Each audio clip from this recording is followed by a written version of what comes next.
ವಿಜಯಪುರದಲ್ಲಿ ವರುಣ ಆರ್ಭಟಕ್ಕೆ ಅನ್ನದಾತ ಕಂಗಾಲಾಗಿದ್ದಾರೆ. ಮಳೆ ಅಬ್ಬರಕ್ಕೆ ಬಾಳೆ ಬೆಳೆ ಕಳೆದುಕೊಂಡು ರೈತನ ಬದುಕು ಬರ್ಬಾದಾಗಿದೆ.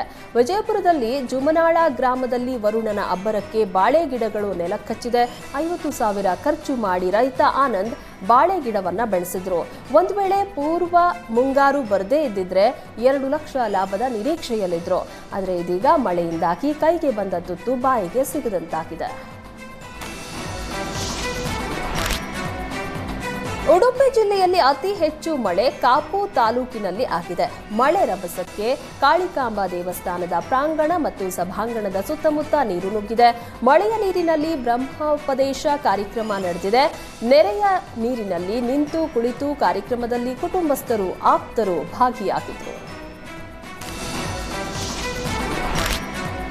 ಮುಂಗಾರು ಮಳೆ ಆರಂಭ ಆಗ್ತಾ ಇದ್ದಂತೆ ಮಂಗಳೂರಲ್ಲಿ ಸರಣಿ ಅನಾಹುತ ಸಂಭವಿಸ್ತಾ ಇದೆ. ಗುಡ್ಡ ಕುಸಿದು 3 ಮೃತಪಟ್ಟ ಬೆನ್ನಲ್ಲೇ ಅಲೆಗಳ ಅಬ್ಬರಕ್ಕೆ ನಾಡದೋಣಿ ಮಗುಚಿ 2 ಮೃತಪಟ್ಟಿದ್ದಾರೆ. ಮಂಗಳೂರಿನ ತೋಟಬೆಂಗ್ರೆ ಅಳಿವೆ ಬಾಗಿಲು ಕಡಲ ತೀರದಲ್ಲಿ ಈ ದುರ್ಘಟನೆ ಸಂಭವಿಸಿದೆ. ಮೀನುಗಾರಿಕೆಗೆ ತೆರಳಿದ್ದ ಯಶವಂತ ಕಮಲಾಕ್ಷ ಜಲಸಮಾಧಿಯಾಗಿದ್ದಾರೆ. ನೀರಿನಲ್ಲಿ ಕಣ್ಮರೆಯಾದ ಮೀನುಗಾರರಿಗೆ ಶೋಧ ಕಾರ್ಯ ಮುಂದುವರೆದಿದೆ. ಜಿಲ್ಲೆಯಲ್ಲಿ ಕೊಂಚ ಮಳೆ ತಗ್ತಾ ಇದ್ದಂತೆ ಕಾರವಾರದ ಬೀಚ್ನತ್ತ ಸಾವಿರಾರು ಪ್ರವಾಸಿಗರ ದಂಡೆ ಬರ್ತಾ ಇದೆ. ಸಮುದ್ರದ ಅಬ್ಬರದ ಅಲೆಯ ನಡುವೆಯೂ ಪೋಷಕರು ಹಾಗೂ ಮಕ್ಕಳು ನೀರಿನಲ್ಲಿ ಆಟವಾಡ್ತಾ ಇದ್ದಾರೆ. ಬೀಚ್ಗೆ ಇಳಿಬಾರದು ಅಂತ ರೆಡ್ ಫ್ಲಾಗ್ ಅನ್ನ ಹಾಕಿದ್ದು ವಿವಿಧೆಡೆಯಿಂದ ಬಂದ ಪ್ರವಾಸಿಗರಿಂದ ನಿರ್ಲಕ್ಷಿಸಲಾಗ್ತಾ ಇದೆ. ಬೀಚ್ ಬಳಿ ಯಾವುದೇ ಹೋಮ್ ಗಾರ್ಡ್ ಸಿಬ್ಬಂದಿ ಆಗಲಿ ಪೊಲೀಸರನ್ನಾಗಲಿ ನಿಯೋಜನೆ ಮಾಡಿಲ್ಲ. ಏನಾದರೂ ಅವಘಡ ನಡೆದ್ರೂ ಹೇಳೋರಿಲ್ಲ ಕೇಳೋರಿಲ್ಲ ಹಾಗಾಗಿದೆ. ಬೆಂಗಳೂರು ದಕ್ಷಿಣ ಜಿಲ್ಲೆಯ ಕೇಂದ್ರ ಕಚೇರಿ ಅವ್ಯವಸ್ಥೆಯ ಆಗರ ಆಗಿದೆ. ಇದು ಜಿಲ್ಲಾ ಕೇಂದ್ರ ಕಚೇರಿಯೋ ಅಥವಾ ಕಸದ ತೊಟ್ಟಿಯೋ ಅಂತ ಗೊತ್ತಾಗ್ತಾ ಇಲ್ಲ. ದಿನದಿಂದ ದಿನಕ್ಕೆ ಕಚೇರಿ ನೆಲ ಮಹಡಿಯಲ್ಲಿರುವ ಕಸದ ರಾಶಿ ಗಬ್ಬು ನಾರ್ತಾ ಇದೆ. ಜಿಲ್ಲಾಧಿಕಾರಿ ಕಚೇರಿಗೆ ಬರುವ ಜನರು ಮೂಗು ಮುಚ್ಚಿಕೊಂಡು ಓಡಾಡುವಂತಾಗಿದೆ. ಕಸ ಕೊಳೆತು ನಾರ್ತಾ ಇದ್ರು. ಜಿಲ್ಲಾಧಿಕಾರಿ ಹಾಗೂ ಸಿಬ್ಬಂದಿ ಮಾತ್ರ ತಲೆ ಕೆಡಿಸಿಕೊಂಡಿಲ್ಲ.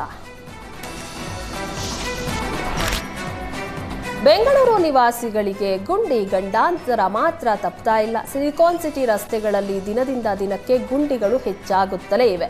ಲಗ್ಗೆರೆ ಕೆಂಪೇಗೌಡ ನಗರದ ರಸ್ತೆ ಹಾಗೂ ಮುನೇಶ್ವರ ಲೇಔಟ್ ರಸ್ತೆ ತುಂಬಾ ಗುಂಡಿಗಳೇ ಇದ್ರೂ ಅಧಿಕಾರಿಗಳು ಮಾತ್ರ ಕಣ್ಮುಚ್ಚಿ ಕುಳಿತಿದ್ದಾರೆ.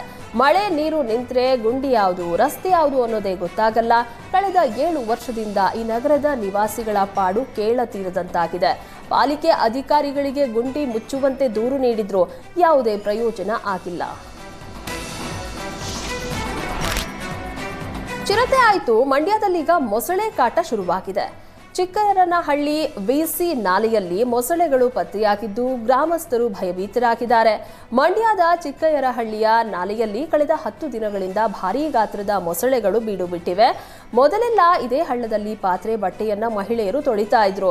ದನ ಕರುಗಳಿಗೆ ನೀರು ಕುಡಿಸೋದು ತೊಳೆಯುವುದಕ್ಕೂ ಇದೇ ಹಳ್ಳದ ನೀರನ್ನ ಬಳಸಲಾಗ್ತಾ ಇತ್ತು. ಆದರೆ ಇದೀಗ ಮೊಸಳೆ ಕಾಟದಿಂದಾಗಿ ಹಳ್ಳದಲ್ಲಿ ದನ ಕರುಗಳಿಗೆ ನೀರು ಕುಡಿಸೋದಕ್ಕೆ ಗ್ರಾಮಸ್ಥರು ಹಿಂದೇಟು ಹಾಕ್ತಿದ್ದಾರೆ. ಬೆಳಗಾವಿ ಜಿಲ್ಲೆಯ ಹಿಡಕಲ್ ಜಲಾಶಯದಿಂದ ಧಾರವಾಡ ಕೈಗಾರಿಕಾ ಪ್ರದೇಶಕ್ಕೆ ನೀರು ಪೂರೈಕೆಗೆ ಭಾರೀ ವಿರೋಧ ವ್ಯಕ್ತವಾಗ್ತಾ ಇದೆ. ಬೆಳಗಾವಿಯ ಚೆನ್ನಮ್ಮ ವೃತ್ತದಲ್ಲಿ ಕರವೇ ನೇತೃತ್ವದಲ್ಲಿ ಬೃಹತ್ ಪ್ರತಿಭಟನೆ ನಡೆಸಲಾಯಿತು. ಆರ್ಟಿಒ ಸರ್ಕಲ್ನಿಂದ ಚೆನ್ನಮ್ಮ ವೃತ್ತದವರೆಗೆ ಮೆರವಣಿಗೆ ನಡೆಸಿ ಟೈರ್ಗೆ ಬೆಂಕಿ ಹಚ್ಚೋದಕ್ಕೆ ಯತ್ನಿಸಿದ್ರು. ಈ ವೇಳೆ ಪೊಲೀಸರು ಹಾಗೂ ಪ್ರತಿಭಟನಾಕಾರರ ನಡುವೆ ನೂಕಾಟ ತಳ್ಳಾಟ ಉಂಟಾಗಿದೆ. ಟೈರ್ ಕಸಿದುಕೊಂಡ ಪೊಲೀಸರ ವಿರುದ್ಧ ಕರವೇ ಕಾರ್ಯಕರ್ತರು ಭಾರೀ ಆಕ್ರೋಶ ಹೊರಹಾಕಿದ್ರು.